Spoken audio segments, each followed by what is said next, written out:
Hello everyone, আজ তোমাদের সাথে এমন একটা ব্লগ ভিডিও শেয়ার করতে চলেছি খাওয়ার, যেটা কেউ কখনো খাওনি প্লাস জানো না যেটাকে যে খাওয়া যায়। কি জিনিস তাহলে দেখাচ্ছি, বলো তো কি এটা? সবাই চেনো, কলা গাছের ডাঁটে বলে এগুলোকে। এখানকার মানুষ বলে চোপসা। এটার আজকে তরকারি করে তোমাদেরকে দেখাবো। চলো কি করে বানাই দিই দেখো। কলার চোপসাগুলোকে কাটতে হয়, দেখে মনে হবে ছি এগুলো কী খায়, কিন্তু জানো কি এই জিনিসটা ভীষণ আয়রন। এই জিনিসটার মধ্যে ভীষণই আয়রন, ডাটার মতন খেতে লাগে। প্রথমত এইভাবে ছুলে নিতে হয়, ছুলে নিয়ে মিডিলের যে অংশটা আছে সেই মিডিলের অংশটাকে বানাতে হয়।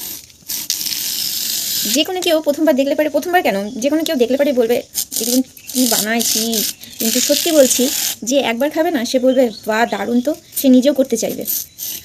আমি প্রথমবার নিজেই বলেছিলাম যে ছি এগুলো কী খায়। আমার এতটাই মজা লেগেছিল যে সেজন্য তোমাদের সাথে ভিডিওটা শেয়ার করি। দেখো, পৃথিবীতে এমন কিছু জিনিস নেই যে খাওয়া যায় না, সবাই সব জায়গাতেও সব কিছুই খেতে পারে, কিন্তু কথা হচ্ছে আমরা বেছে জিনিস খাই।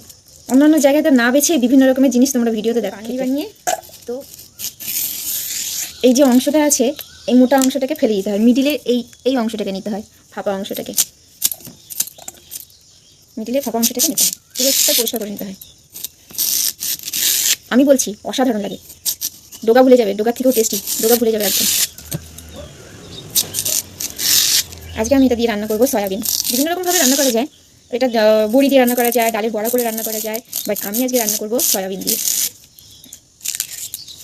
আমাদের নিরামিষ, আর নিরামিষের দিনে একটু ঝালে ঝুলে, এমনিতে আমাদের বাড়িতে ঝাল চলে না, একটু ঝালে ঝুলে জিনিস যেটা একটু মুখরোচক টাইপের থাকবে, তার মধ্যে কালকে আমার কাছে মঙ্গলবার আছে, একটু ঝালটা জিনিস, একটু রসালো বা এমন জিনিস যেটা চেয়ে বলে করে ভালো লাগবে মুখটা, এর জন্য ভাবলাম যে সয়াবিন দিয়ে এটাকে করবো ঝাল করে। তো দেখতে থাকো ভিডিওটা।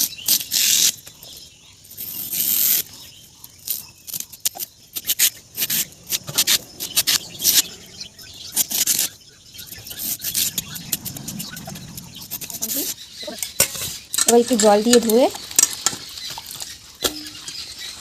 ধুয়ে নিয়ে নুন দিয়ে মাখিয়ে রাখবো। এতে করে কি হবে, এক্সট্রা যে জলটা থাকে ওটা বেরিয়ে যাবে, এটার মধ্যে থেকে।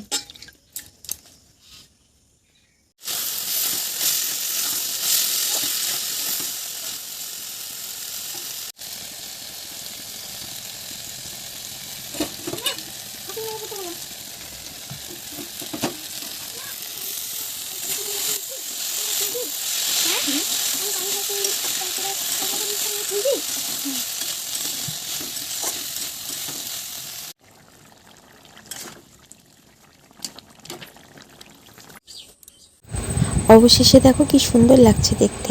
তো কেমন লাগলো ভিডিওটা কমেন্ট করে জানাবে।